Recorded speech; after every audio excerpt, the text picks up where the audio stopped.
The American Psychological Association has actually, in 2019, they labeled traditional masculinity as harmful. The APA, they put this on their own website. So, and they have papers on it too, like this: How Masculinity Can Hurt Mental Health.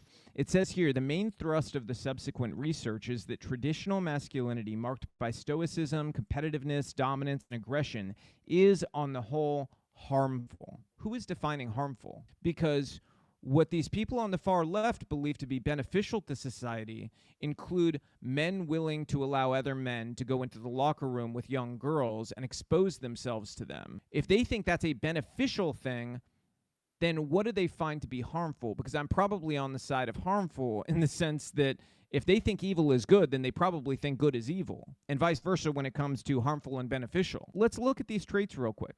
Stoicism.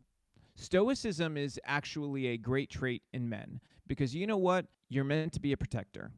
And sometimes you need to be able to have that stoicism in a heightened emotional environment to be able to fully get a calibration of everything going on around you and be able to make sensible decisions. You've got to be able to sort of be the peace in the room and be able to figure out, okay, what is every angle of this and how do you deal with it? Same thing with competitiveness. Okay, how do you think we got to this moment in human history where I'm able to go live with you guys with everything going on here? It's because people were competitive.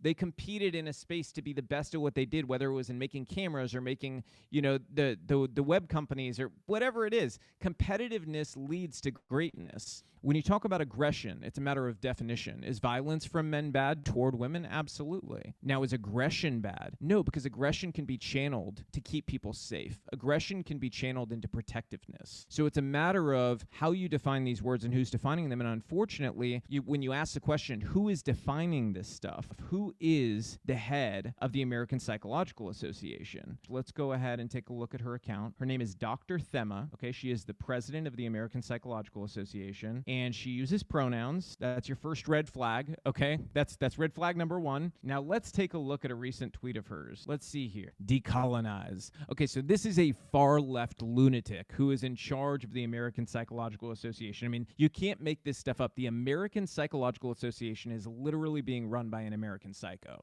Okay? Somebody with this political acumen, this far into activism, would have never, ever, ever been chosen to head an organization like this. And so when people ask folks like myself why we don't trust the institutions, why we don't trust any of these professional groups, it's because people like this, and when they have someone like this, Dr. Thema with her pronouns running the place, it should be plainly clear why I don't trust that person. We put people in positions of power who should never be anywhere near power. At the core desire of almost every woman is safety.